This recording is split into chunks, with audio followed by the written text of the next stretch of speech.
So now it's time to turn it up. Surf the radio waves as we begin to burn it up. We all up in your area like landscape, definitely bringing you the pancakes. It's a mandate that you tune in. It's time to move out so we can move in and recognize that this is no illusion. I'm here to clear the air so that there is no confusion. It all started off in the book of Genesis when Jacob was wrestling with who he thought was his nemesis. And when the man saw he couldn't overpower him, he touched his hip but he really couldn't devour him. And from that point then we hear a name change, rearrange the game, so now we gotta change lanes. So I'm here to let you know it's time to listen to the Pancake and Powerslam Show. Let's go! Turn it up, turn it up. It's the Pancake and Powerslam. Turn it up, turn it up. It's the Pancake and Powerslam. Turn it up, turn it up. It's the Pancake and Powerslam Show. Turn it up, turn it up. It's the Pancake and Powerslam. Turn it up, turn it up. It's the Pancake and Powerslam. Turn it up, turn it up. It's the Pancake and Powerslam Show. Turn it up.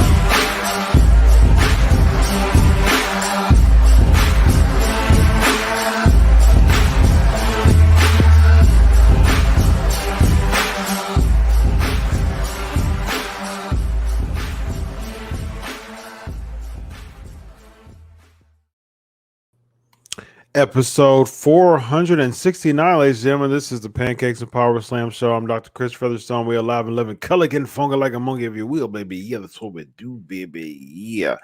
Hey, let's have some fun as we do always. Got some time for some Ask Chris questions. Got a lot of WrestleMania trivia tonight, too. So we're going to have a lot of fun with the WrestleMania trivia. I mean, I'm not even showing my shirt. I have an M&M shirt on right now. And it says, just plain awesome. It's my current shirt selection right now. Let's see. So the question on deck today was, did Rhea Ripley earn the title shot, the Raw title shot? Got a lot of different viewpoints toward that. Christopher is in the building, as always. Always great to have you. Happy Tuesday to you as well. Elvis. Lots of Vern says yes. Renee says she needs to earn that shot. I think I agree. Lonzo thinks that she earns it. I'm old school, man. I'm not that saying that you were NXT champ one time and then lost it. I mean, Rhea Ripley is one of my favorites. She's in my top 5 of all of professional wrestling right now. But saying that you earned it just because you had a good NXT run, nah, that's a no for me. It's a no for me, dog. No, you haven't earned it. You haven't even been on the main roster to earn it. And just because someone is successful in NXT doesn't mean they earn a world title shot. Baron Corbin was successful in WWE and NXT, although he didn't win a championship, but he was dominating NXT. That doesn't mean that you deserve a world title shot the first day you come up. If that's the case, someone like a Pac, when he was there, he was champ for a while. That would be the same thing as saying Bo Dallas deserves a title shot because he had a very good NXT run. Tyson Kidd had a good NXT run. So I mean, it's like that if you keep that same logic, it's a no for me, dog. I think Rhea Ripley has to earn it, has to work her way up and build her character like everybody else. I'm just not a big fan of this. I'm not a big fan of Rhea Ripley, automatically getting that slot. I know that they were deficient on star power, and that's the reason why they did it, because Charlotte has COVID. And so it's supposed to be Charlotte and Asuka. I definitely would have preferred Charlotte and Asuka. Now, granted, I'm all for Rhea Ripley having a big spot. Again, I'm all for Rhea Ripley. She's in my top 5 right now, but her characters just hasn't been built enough for me. Build the characters. This is one of the things I can't stand about pro wrestling these days. The character building absolutely sucks. It sucks. It's terrible. Someone just gets automatically in a slot. There's no buy-in, and you can't just sit there and say, because this person's good in the ring or because this person was good here. No, it's about buying into the character. Matches are looking the same now. Now you have to go back to square one, which is distinguishing characters. That's what makes us. That's what makes me buy in instead of just watching matches. All the matches look the same nowadays.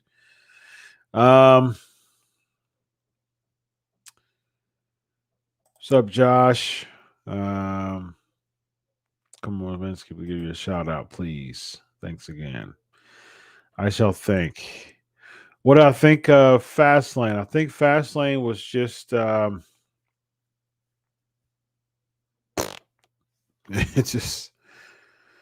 it was a meh. It was a very meh show. Very meh show. And then the Fiend, the charred Fiend was just ugh. It was just ugh. I'm trying to look at the card. It was just okay. It wasn't horrible. It just wasn't. It was just okay. It just doesn't stand out. It doesn't stand out. None of this stuff stands out. There was, Drew and Sheamus was a very solid match. Reigns and Bryan was a really good match too. That lasted a half an hour. That was a good match. Those are the only two things good about that pay-per-view. Yep, that was it. Rollins and Nakamura was just, it was expected. It was very predictable. Big E and Apollo was weird. The tag match was meh. I guess that kind of solidified a heel turn from or heelish. Basically, Retribution broke up. Alexa Bliss actually pinned Randy Orton, ladies and gentlemen, and that's what I was thinking in my head. Look, I've shared this a lot of times on Legion of Raw. Every week, Alexa Bliss gets over Randy Orton. She's thrown fire in his face. She has caused him to involuntarily spit up black goo 3 weeks. She's caused him to lose against Edge. She's caused him to lose against AJ Styles. And she legitimately pinned him 3 weeks before WrestleMania. Why in the world do I need to care if The Fiend beats Randy Orton at this point? Because Randy Orton's steam has not been built for The Fiend to beat him. If The Fiend beats him, okay, well, Alexa Bliss beat him 3 weeks before, so it's not anything special. It doesn't stand out because The Fiend beats him. Randy Orton should have been like gaining a bunch of steam for this loss, but he's lost to Edge, lost to AJ, and he's gotten over by Alexa Bliss for countless weeks, including an actual pin. And so there's it's stealing the shine away. It's stealing the excitement away. It's stealing any type of umph away from Fiend getting his comeuppance.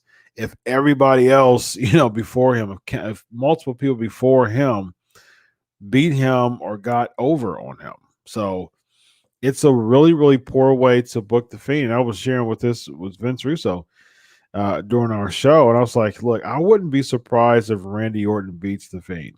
I wouldn't be surprised if Randy Orton beats the Fiend on WrestleMania. And to be quite honest with you, I may be cheering for, I don't know about cheering, but if I had to pull for somebody, it'd probably be Randy Orton. There's no buy-in in this match. There's nobody for me to root for. This makes no sense. It's ridiculous. It's a ridiculous match. There's no babyface here. And so, yeah, I mean, people saying, yeah, well, people are, dare they say they're comparing the Fiend to the Undertaker. Okay. No, that's just terrible. I got some WrestleMania trivia, by the way.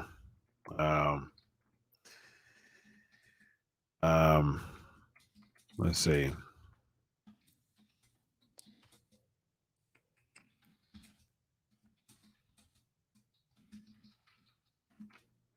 I'm gonna update my status, my promo on here because I forgot to say that I'm gonna be asking a lot of WrestleMania trivia. What happened to the flavor of the week? Like I said before, man, I had segments. This used to be a 2-hour show, but I've truncated it from 45 minutes to an hour. I said if there's, the more patrons I get, the more I'll be able to extend this and have more Q&As, do a flavor of the week, even bring on wrestlers for interview this late at night at midnight. So, I mean, it's just a lot of work that I have to do, especially with Unscripted. And so I really have a good time with y'all with the Ask Chris questions. I appreciate the patrons right now because everybody needs to thank the current patrons because the current patrons is really causing the show to keep going the way that it's going for the time being. If there was no patrons, this would probably be a 20-minute recap show. As much as I appreciate y'all, as much as y'all are awesome, it'd probably be even shorter because from what it was. Because right before this, I have Unscripted, which is the Q&A. We got to do a lot of work to get that together. But I will say on the positive note, 2 Tuesdays from now, so 2 weeks from now, will be the 9th year anniversary, ladies and gentlemen, of the Pancakes and Powerslam Show. I'm super excited about that because you do not want to miss the 9th year anniversary. There will be some special guests that's going to stop through to give Doctor a shout out. And so you do not want to miss the 9th year anniversary. I mean, a slew of names that's is going to give me a shout out and it's going to stop through. So you're going to be surprised. It's going to be really, really fun. You're going to have a lot of surprises and it's going to be super, super exciting to watch and have a lot of fun on the 9th year anniversary show 2 Tuesdays from now. First time, everybody give Ishmael some love. Give Ishmael some love. First timer. Big shout out to Ishmael. Good evening, Alonzo. Always great to have you. Does all three? Yes, all three of them deserves to be in the Hall of Fame. Molly Holly, Eric Bischoff, and RVD. I texted Eric Bischoff I texted Eric Bischoff about 2 or 3 days after the announcement, and just about immediately he texted me back and said thank you. So kudos to Eric Bischoff for that. I told him it was long overdue. I mean, long overdue. Molly Holly, yep, 100%. I agree. Molly Holly should be in the Hall of Fame, and RVD, absolutely. Yep, I agree with all three of those choices. Those are good choices to be in the Hall of Fame this year.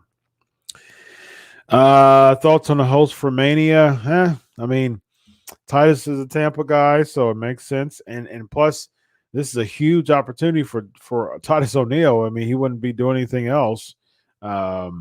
So I mean, it was a pleasant surprise for me actually that Titus O'Neil gets to host WrestleMania because, from a wrestling standpoint, I mean, they've done nothing with him for years. I mean, they've made him look like a joke for years.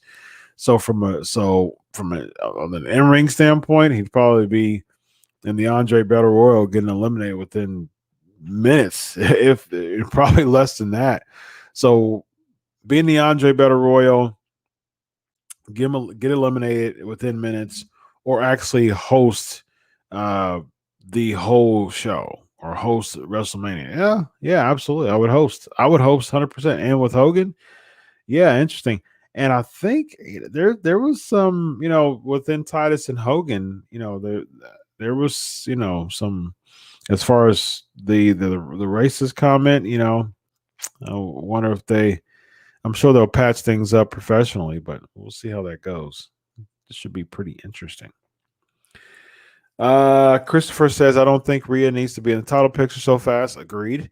But it shows that it would probably last minute. It was probably last minute. I agree. Coming down with COVID. Yep. Who do you think they could have put in there? I would have done a triple threat match with Asuka and Nia Jax and Shayna Baszler. If it was my preference, I would want the women's tag team titles to be defended, but it's not necessary. You just don't want to be throwing matches on there just to throw it on them. But I mean, if there's dissension within, you can still have them as tag team champions, but they both want to be Raw champion. And plus, it makes Asuka look good. I would have Asuka win the match and set up for Charlotte for the next pay-per-view. And then I would have I can't stand Charlotte being Asuka. Asuka should continue to be dominant. The reason her whooping up on Shayna Baszler was fantastic. That was a great idea. That was bringing her back to the old Asuka. I think what they'll probably do is they'll probably have I can still see Asuka. I wouldn't be surprised if they hot shot it and put on Rhea Ripley, which I think would be a bad idea. It's like, to me, I can't stand when they hot shot names like that, because you can only go down from here. Like you've already reached the pinnacle without us investing in your character and us buying into the chase. You've already, your first match as a main roster is going to be on at WrestleMania, unless they have her compete within the next 3 weeks. So one of your first matches, at least, is going to be for the championship. And if you win it, what are we buying into? If you're a babyface, we buy into the chase. If you hot shot a title win, it's a bad idea. And so like I said, if I had my choice, I would have Shayna Baszler and Nia Jax be in the match, in the triple threat match. I think that would still add some really good that would add some interest, as far as whether Asuka can overcome these odds. We saw in Fastlane, that there was a little bit of odds between, or we've seen them over the past couple of weeks. There have been a little bit of odds between Shayna Baszler and Nia Jax. They don't have to split up, but you can set that up to, them both wanting the Raw Women's Championship. They lose to Asuka, and then they have the Women's Tag Team Championships to fall back on, and they can go to another feud. So, that would be my preference. If you still want to have a presence of the women's tag team championship on there, I would do a multi-person match to a number one contenders match. I would do the Lana Naomi. I would do the Mandy Rose and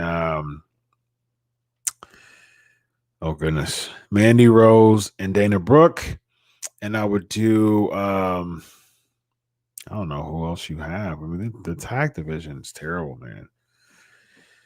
Matter of fact, I would do. Why not do a inter-brand match? Why you can? Yeah, absolutely. You can do an inter-brand match since the women's tag team champions is cross promotional. So there's your cross promotional match. There's your big Raw and SmackDown match. Every single women's tag team can do a gauntlet match. I probably would do either a ladder match, which would be interesting. That would be interesting if you did a ladder match contract hanging up there for the women's tag team championships. That would be interesting. At least that would bring some interest to that. Or if you just do a straight up, tornado match, I'd be cool with that too. So you can have Mandy and Dana, you can have Lana and Naomi, you can have the Riot Squad, and you can have who's the other team that I was thinking of? Natalia and Tamina. So yeah, I mean 4-person, 4-team ladder match. Yeah, why not? And I would even think about a few other teams. I would make it like a 6-team if it's possible. But I don't even know who else you have to really put in that match. You only really have 4 teams going on right now. I think you only have 4 teams. So 2 teams on each brand. Riot Squad and then Natalia and Tamina. And then you have on Raw side, you have Dana Brooke and Mandy Rose and Naomi and Lana. There you go. 4-team women's ladder match for number one contender. Absolutely. Plus Naomi's a Tampa gal. And I would have Naomi and Alana win, just because.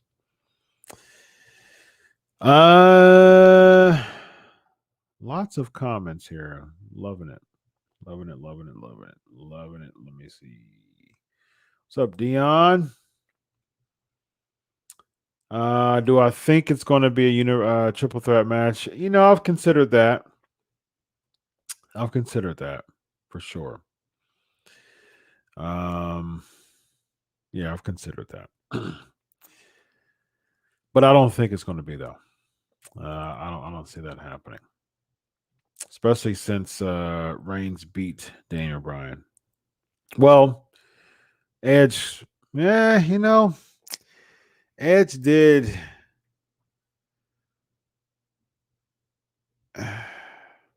Well, technically, that was more of a no contest because Daniel Bryan had him in the yes lock, and then Edge hit him with the chair, both of them with the chair. I don't want to. You see, I like Daniel Bryan, man, so I wouldn't mind him being in it, but it just kind of lacks the star power if you put in if you make it a triple threat match. It kind of lacks the star power. I mean, it kind of lacks that type of Hogan Andre, colossal feel to it when you add a triple threat match. If it's particularly if it's the main event match. Like now, I don't mind triple threat matches when it's not necessarily the main event match, but if it's a triple threat match, it really has to have a good purpose to it. I mean, like at 20, there was a triple threat match. I think that's as far as the main event. I got to sneeze, and so let's see if I sneeze. Hold on a second. Okay, I think I was able to think I was able to catch it, ladies and gentlemen. I think I was able to catch my sneeze. Yeah. You really can't. Yeah, triple threat main events at Mania. It gets really gets really difficult to really manage that. When did I see? These questions are great. These questions are great. When did I interview Eric Bischoff? Only thing I have to do: Eric Bischoff, Pancakes and Power Slams. Or you can. I've interviewed Eric Bischoff twice recently, and that's for Sports Kita. So I had a live Q&A with Eric Bischoff on episode 340 and also episode 400. So it was a live celebration for the 400th show. So that was 69 weeks ago. So yeah, that was that. Yep. And that was on November 27th, 2019. So yeah, if you just Google Eric Bischoff, Pancakes and Power Slams, or go to subscribe to my Pancakes and Power Slams YouTube channel. You'll see those. And the live Q&A with Eric Bischoff was on there too. Looks like there was a live Q&A. It wasn't a video Q&A though. It was a audio Q&A when I was having my show on Wrestling Inc. For a while. But the one so that was October 2nd, 2018, it says. And then November 26th, 2019 was the other one as far as PNP. But again, I've interviewed him twice.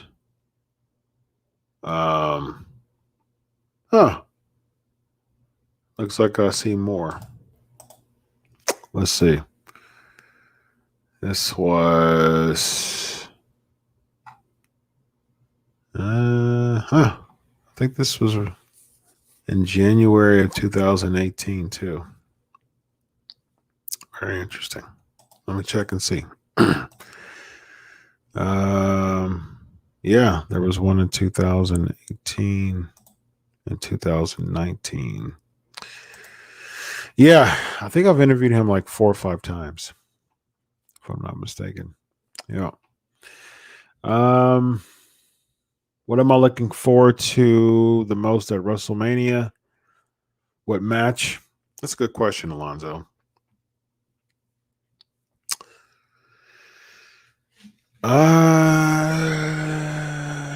Probably Sasha and Bianca, just because I want Sasha to have that moment, the crowning moment in front of fans. I want Bianca Belair too, because she's actually, her and Naomi are my 2 favorites, and so I'm all about Naomi, Bianca Belair when having that moment. And I'm a Drew McIntyre guy, man. So him winning the title with in front of fans would be pretty cool to me too. Am I going to Mania this year? Yes, I am. I will be there. I will be at Mania both nights, actually. And I will be doing live coverage in Tampa. So stay tuned. There you go. You heard it here, ladies and gentlemen. Doctor is in. I will be at WrestleMania. Yes. I was looking at the Boulder stuff. Definitely praying for the victims and their families. Well, in the families of both the shootings. I was looking at the Boulder mass shooting. I was on the news in my office. There's a waiting room, and then there's a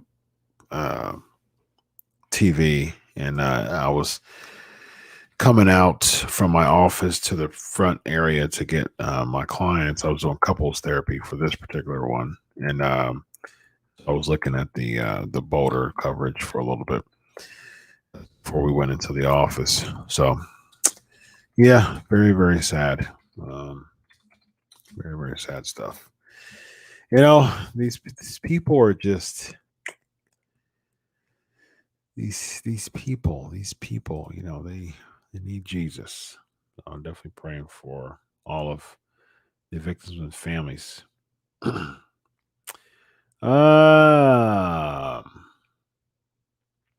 What's going on? I'm looking for Ask Chris questions. Lots of comments here. Drew versus Sheamus, Reigns versus D. Bryan was great. Yep.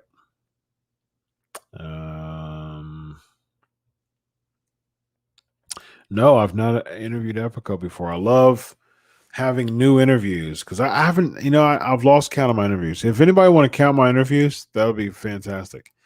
I think my first 300 is on Spotify of PNP, and then I'm at 469 now. So you'd have to look at the first 300 and see which interviews I had there, and then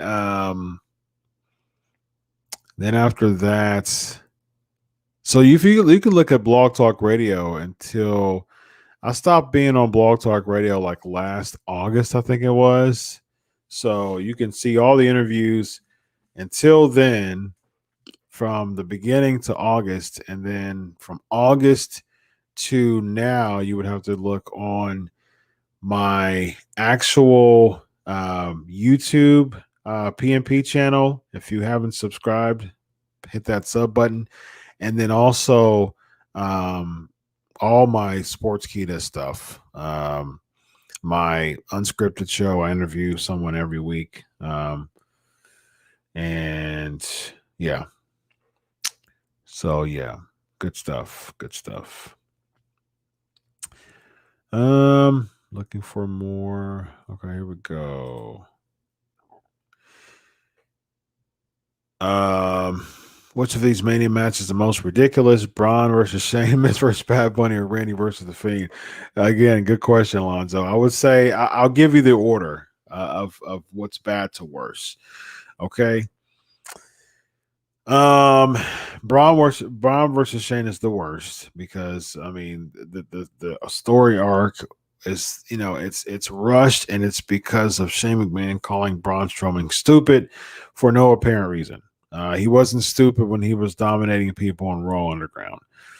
Now all of a sudden he's stupid. I mean, this whole angle is absolutely, it's so just abysmal that it wouldn't even hold any water on any episodic network television show. Like, if this was actually a story arc written on any type of weekly show, it would be laughed at, and the network executives would be like, what the heck is this mess? Get it off of my television. And it's absolutely ridiculous. How in the world do you think that people would buy into the fact? Like, who's buying into the fact of this Braun versus Shane feud? It's horrible. So that's number one. Again, Randy versus The Fiend is just no buy-in, nobody to cheer for. You're not building anybody up. If Fiend beats Randy Orton has lost countless amount of times in the past 3 months while The Fiend was gone. So he wasn't even built. The WWE wasn't even building Randy Orton to have that moment. They should have had Randy Orton dominate the past 3 months. He lit him on fire. He should be like sadistic and just maniacal and as ever to make him look like the bad guy. Now, Randy Orton doesn't look like the bad guy anymore. He looks like someone who's running from his life, who's basically scared of someone, of a burnt, charred fiend who has came back and put him in multiple Sister Abigails. So, I mean, there's nothing to look forward to with this match. It's ridiculous. No buy-in. There's no suspense to this match. The suspense factor of this match is zero. And again, there's nobody to cheer. There's nobody to get behind. It's just taking up my time. And Miz versus Bad Bunny, like I shared with when I was interviewed in Epico, just right before the show. I think Miz versus Bad Bunny, the singles match, not a fan. Damian Priest and Miz against Damian Priest and Bad Bunny against Miz and Morrison is better. I would say to protect Bad Bunny, but ultimately, like, what the heck are they doing with John Morrison? It's like, dude has still a ton of potential, still in great shape, amazing athlete, and he's been playing the Miz's lackey for months now. And he's literally going to have a side spot accompanying the Miz at WrestleMania. I mean, what a lackey, like, second rate spot that is. Morrison should be in the ring. He should be in the tag match against Bad Bunny and Damian Priest. Now, to be honest with you, I'm not tripping on, like, I'm not like super critical on on Bad Bunny having a WrestleMania match. One, because I respect the fact that he is like the biggest name out right now, according to what pop culture is saying. I don't listen to his music, but from what I see, he's huge. He's super over, Grammy Award winner. And so after, despite all of that fame, he still wants to wrestle a match because WWE is his passion. I can respect that. I can respect someone who doesn't need a dime from WWE and is like making it on his own, a huge pop star. He's actually helping the WWE more than the WWE is helping him. He's drawing more eyes to the WWE. WWE needs Bad Bunny more than Bad Bunny needs WWE by any stretch. So I don't have a problem with it, honestly. I'm not super critical about Bad Bunny being a part of a WrestleMania match, and we've seen it all the time. I mean, we saw it with Snooki, we saw it with Maria Menounos. There's always that celebrity factor there. I mean, we saw it with Cyndi Lauper, coming as a manager, Bob Uecker. You know what I mean? Like, for years, for decades, we've had that celebrity factor. I mean, heck, Lawrence Taylor main evented a WrestleMania. So this isn't anything new as far as a celebrity having a physical role at WrestleMania. And I give Bad Bunny credit because, there's certain people who, kind of, they're just doing it for a paycheck. But at the same time, there's other people who like loves the business and actually respects the business. Like, for instance, like a Tyson Fury, it just kind of really felt like he was doing it for a paycheck.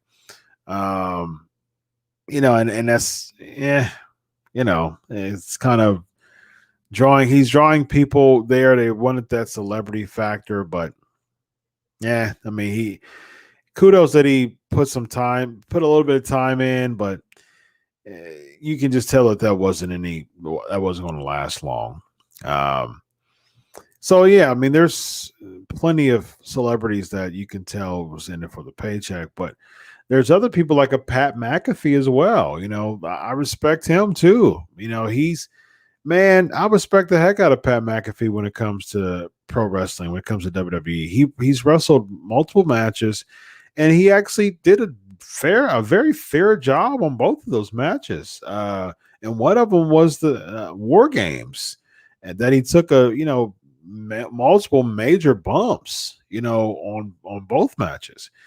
So I mean, I'm cool with it. I mean, his match with Adam Cole was decent. It was actually a pretty decent match.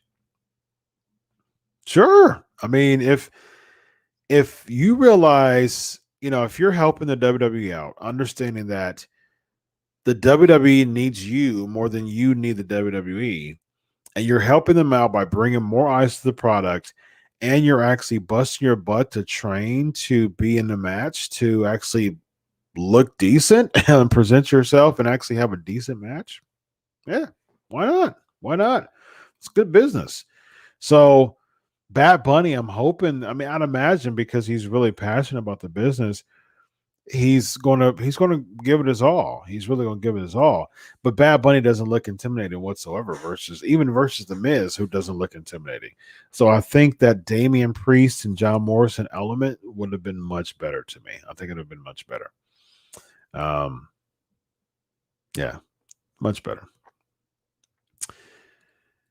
Oh gosh, I talked about this yesterday. It was just it's so gimmicked. It's just so gimmicked.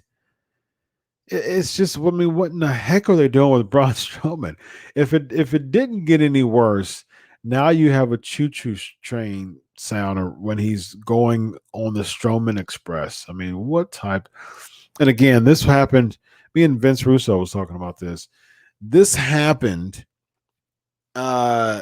toward the 11 o'clock hour.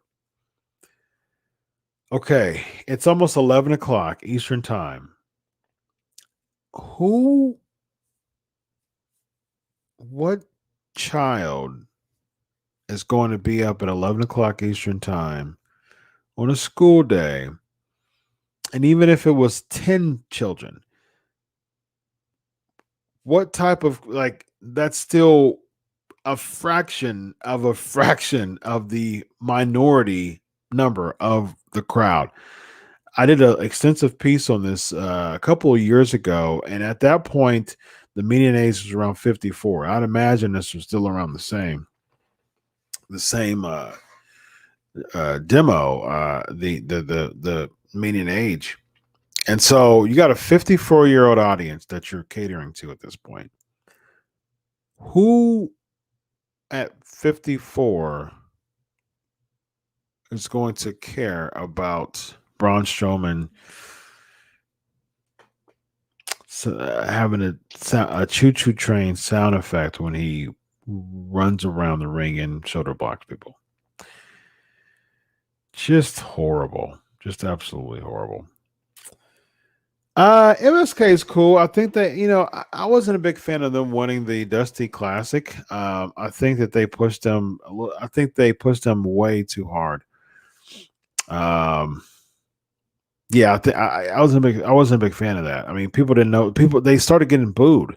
Like every match, they started to get booed more and more and more because people were like, "Wait a minute, who are these guys?" You know what I mean? Like they were the Rascals in Impact, and they. It's particularly Desmond Ford. I really like him. He's really, really good in the ring. But again, there's no buy-in if there's no characters being built. I mean, it's like people were booing. Like it went from okay, and they kept winning more matches and more matches, and they were like, the fans like, eh. I mean, I don't know who these guys are to cheer them. Like, why are you thrusting? Fans don't like characters being thrust at them, which I think is a bit weird, to be honest with you, because pro wrestling is a comic book come to life. And so that'll be the same thing. I don't like Batman or Superman or Spider-Man because they're being thrust at us. Like, they're always going to win. The good guys always win. But it's just weird. It's like, we live in such a rebellious cancel culture society that if you're telling someone to do something, they're like, "Oh, I'm not going to do that. I'm not going to. You want me to cheer for him? You want me to like him? He's a good guy. No, I'm not going to do that. I like bad guys now." It's like that just kind of takes away the excitement of pro wrestling. I mean, pro wrestling is to just suspend disbelief. It's to put over the good guys by pushing heavily the bad guys to give the heat to the good guys. The good guys win. Next, rinse, repeat. I mean, that's the tried and true 101 version of pro wrestling. And so just bring people in and just like, I mean, who are you guys? And then continuously having them go over and over. We saw it. And that's what happened. People started booing. Fiend storyline is getting kind of boring. Kind of. You're being nice, Deanna. I think it's getting very boring. I don't like follow the buzzers. You think we will see that again? They may do some type of they're very short term, similar to what they did with him and Cena last year. And actually, that match was actually decent. Actually, it was okay. It was a little too hokey for me, but at least the Fiend finally got over. On a WrestleMania match, lost against Orton, lost against Cena, lost against Taker, which I'm fine with that, but he never really had a good Mania spot. And so he beat Cena, so he finally got his Mania spot. But yeah, we saw the buzzards gimmick at that point. And we also saw the buzzards gimmick during his feud with Braun Strowman. So there you go. Yeah, Hogan and Titus hosting. It's like Bret and Shawn hosting. That's a good point. That's a really good point. You think so? You think so, Ricky? We'll see. It's definitely going to be interesting. Malty would have done Peyton Royce, Asuka, and Rhea Ripley. No, I'm not buying that. I'm not buying that matchup whatsoever. Peyton Royce, you've got to see, WrestleMania is the showcase of the Immortals. That is one of the biggest gimmicks. Peyton Royce has a long way to go before. Anybody's character can be built. Although it becomes much more difficult because some people are just very hard to be salvaged. Peyton Royce is one of those people to me, honestly. And where the heck is Billie Kay? I thought she was hilarious. I thought she was absolutely hilarious. Just knee-jerk booking and not helping anybody. It just doesn't put anyone over. It doesn't help any character, but this knee-jerk booking just is causing people to want to leave. And speaking of wanting to leave, Andrade is gone and he wanted to get out of there. Check out my interview with Epico. He shares him and Andrade are very friends, so he's shared some inside scoops on Andrade's current demeanor and some things, some inside scoops on how Andrade has taken this. So go check that interview out. As far as where I can see him signing after 90 days, I see,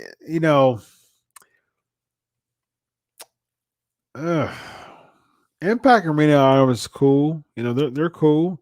Especially Ring of Honor. I think Jay Lethal's still my favorite wrestler. At least in the top 5. He hasn't got out of the top 5 yet. I'm a Jay Lethal guy.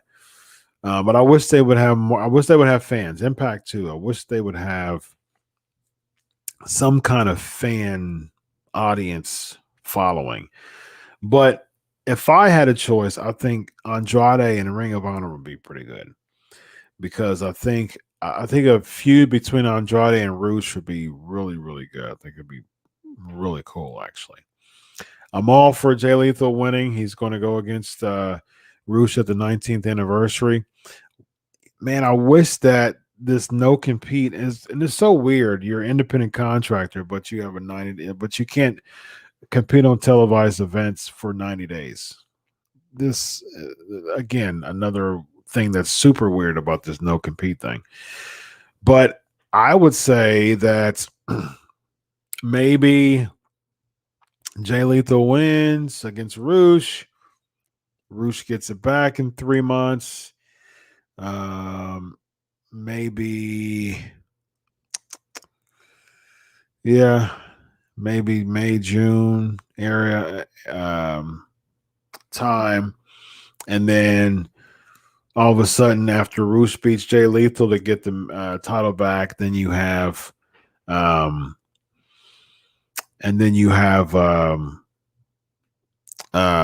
goodness, what was his name? La Sombra was his name when he was not in the WWE. It was La Sombra. So maybe either he joins La Faction and Ingobernable.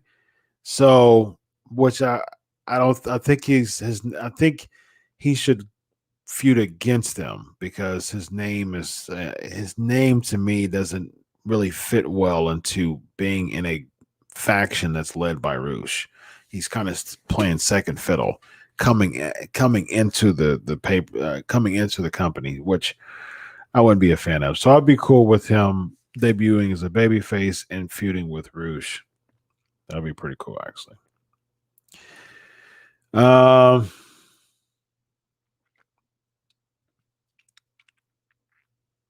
James is asking. Got a few more questions, y'all. With the Mania theme catchphrase this year being finally, do you think The Rock could show up? Do you think he will ever test go into the Hall of Fame one day? He definitely will go into Hall of Fame one day. I would say even probably next year or year before. I mean, year after, most likely next year. Finally, just a take on they get to have fans back. So if they have The Rock, sure, but he'll probably do an appearance like he does all the time. He'll probably do blow torches again.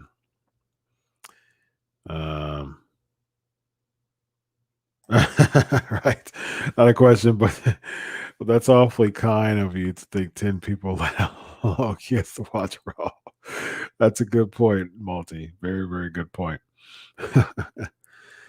Oh, good question. I do think she'll be Io Shirai, actually, Christopher. I think they're pushing her to the moon. They need to prep her for a good baby face, though. My hope will be Ember Moon, but we shall see. Let me make sure. Okay. Who's the first person I ever interviewed? The first person I ever interviewed was my dude Sean. He's an indie wrestler. Goes by Onyx. That was my first PNP interview, and then my first major non-indie WWE name interview was Elijah Burke. Actually, episode 50, I believe. And then Crimson was around that time too. Matter of fact, let me check. I'm going to give you my first few interviews if I can find them.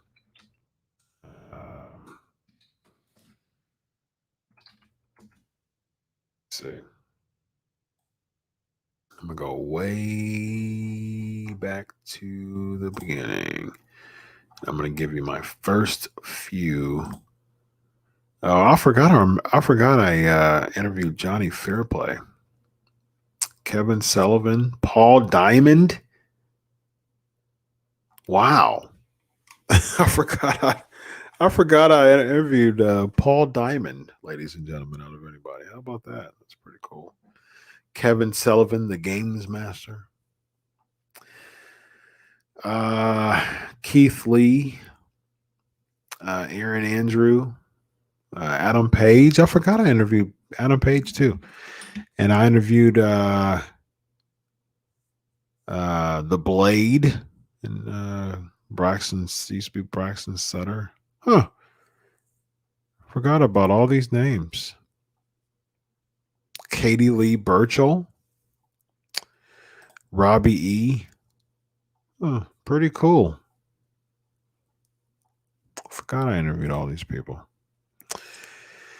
Let me look. I'm going all the way back to the beginning here to see my first set of interviews. I'm going back 7 years, 8 years.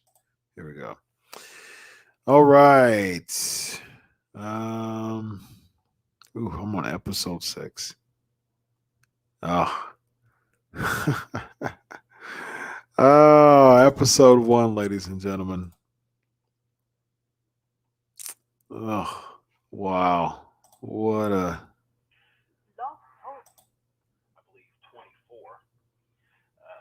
I'm listening to it right now. Y'all want to listen?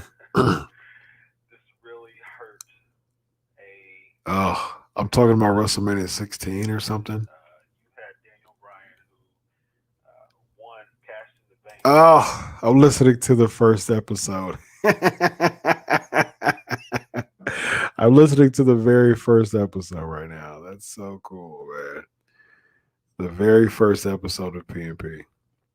Wowzers. All right. Anyways, let me go back to my list of interviews here. I'm trying to find who the first. I think it wasn't not until episode 50, if I'm not mistaken. So the first 50 episodes, the first year, it was just me, my boy Ryan. Episode 46. Okay, Onyx came on episode 46. So Onyx was the first one, 46 episodes in. So there you go. And then episode 50, I believe, was Elijah Burke.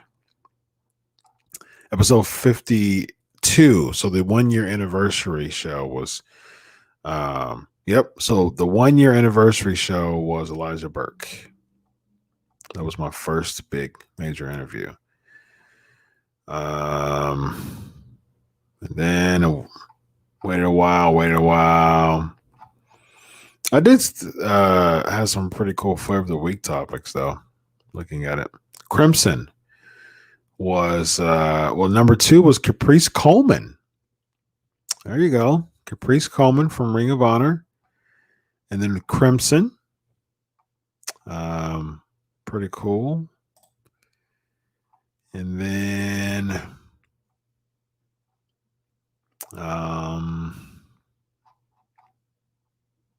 let's see. So it's a while before my next one, it looks like. Yeah, I'm probably missing. So I did PNP Year End Awards, episode 92. Yeah, so for the first couple of years, it was just mostly, talking about current events and stuff like that. Tyler Rex, episode 100.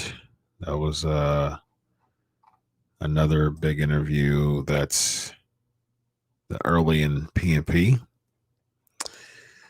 Episode 100. And still after that was a while before I would do interviews. So it was just I would do interview here and there, but that I would do mostly like flavor of the week stuff.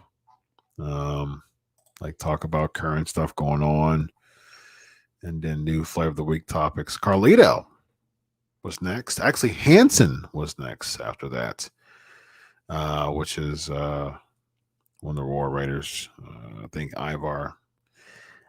Jesse Neal. Okay. Jesse Neal, former TNA star. Carlito back 6 years ago. So it started to become a little bit more frequent. And then next was Moose and Matt Taven.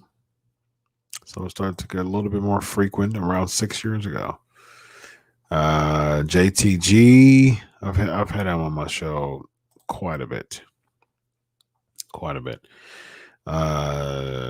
D'Lo, Jesse Sorensen. I wonder what he's doing nowadays. Eli Drake, Gunner, which is Jackson Riker. Of course, Eli Drake's LA Knight now. Matt Cross, a big indie guy, who's on Tough Enough as well. Then it started getting a little bit more frequent. Dave Pinzer, Rico Constantino, Jim Brunzel, Greg Gagne. Cool. Very interesting stuff. Thank you for that trip down memory lane there, Elvis. Okay. All right, y'all. Let me see if I have anything more here. That's a good point of why she doesn't have a match at WrestleMania. I think that's absolutely weird. Where's she been, by the way? I wonder where Bailey's been. I gotta find that out. Who should be Big E versus WrestleMania? Who should he? Brock Lesnar. But who will he? Most likely. Um,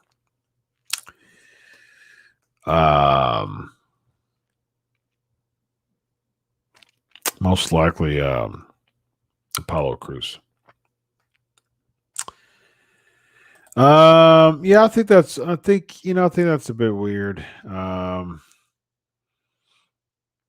Although if it's long, if his injury is going to be out for quite a bit, um, yeah, I guess it makes sense in that sense.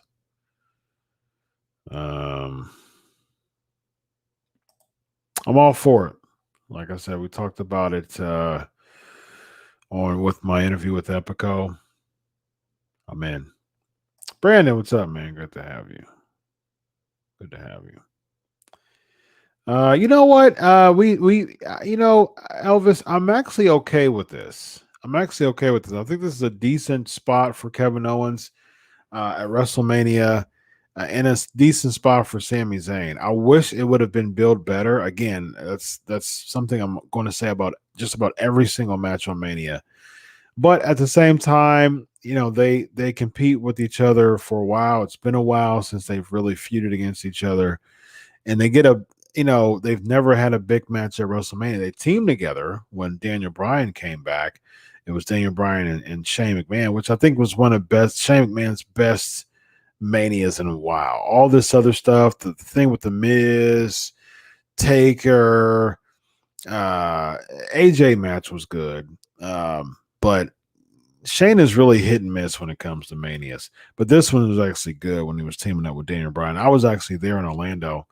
I was really close to the ramp area. I had a riser seat, so I was like a few floor seats, and I had a riser seat. I was up there, so I could like throw a rock to anyone who walks on the ramp. It was pretty cool. So that whole feel of Daniel Bryan coming back, it was really cool. It was actually one of my favorite all time live WrestleMania moments. And of course, I was live when Kofi won the championship. I was there, so it was fantastic. Although I had a migraine headache, which sucked, but I did enjoy the feeling of Kofi winning.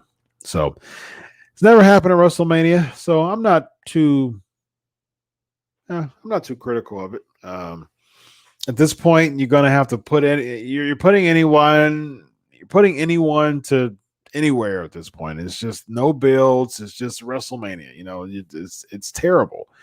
And so I'd imagine if Kevin Owens did win a match at WrestleMania, at least he's getting a singles match. Having a singles match at WrestleMania is pretty cool because it does show that the company has enough trust in you to not misrepresent them or make them look bad, although they're making themselves look bad. But if you're in a marquee match, singles match, that's basically saying, we trust you enough to have this spot. So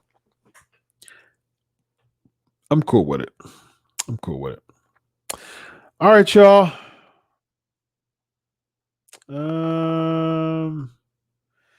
That's a good. I thought about that, Brandon. I think he'll be mixed. I think he'll get mixed.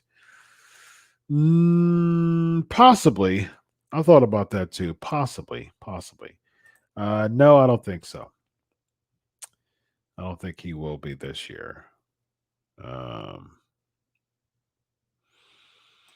Yeah, kill the mask gimmick. Ugh, kill the mask gimmick. I'll follow ROH through. I have Honor Club, and I also follow them through Twitter. Their not Twitter, but their YouTube page.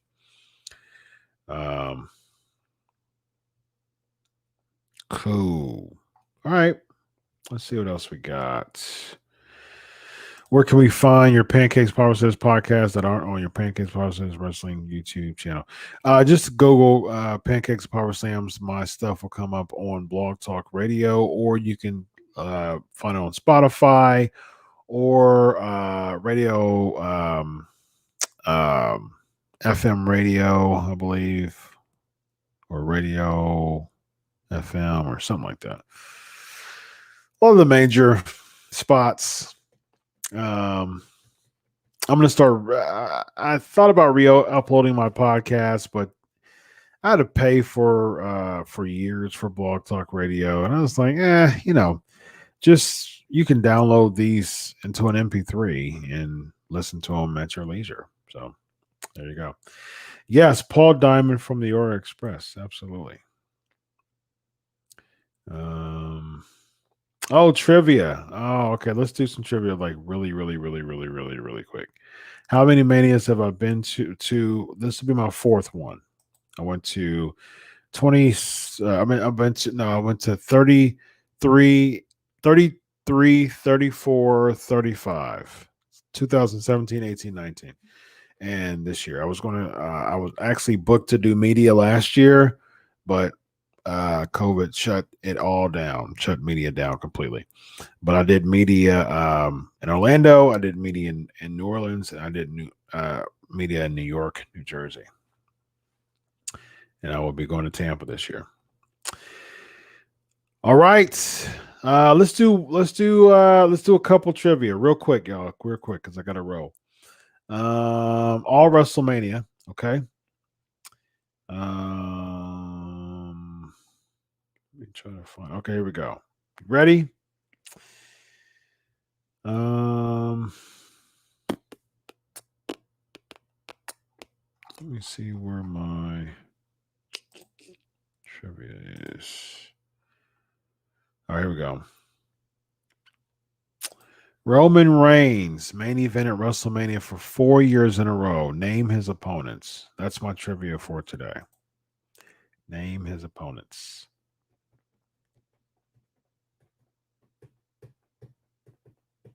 All right, there's my trivia for tonight, y'all. 4 years. Main evented 4 years in a row, actually. So he did 32, 33, 34, 35. I'm seeing only 3 from Aaron. 32, 33, 34, 35. And technically, I'll give that to you, actually, Aaron, because he went against Brock twice. So 32 was Triple H. 33 was Taker. 34 was 31. Sorry, it was 31. 31 was actually the cash in from Seth. 32 and 33. Yeah. 31, 32. No, 32, 33, 34, 35. 32 was Triple H. 33 was Taker. 34 was 31, 32, 33, 34. 31 was Brock with the Seth cash in. 32 was Triple H. 33 was Taker, and 34 was Brock. So there you go. Good job, Aaron. All right.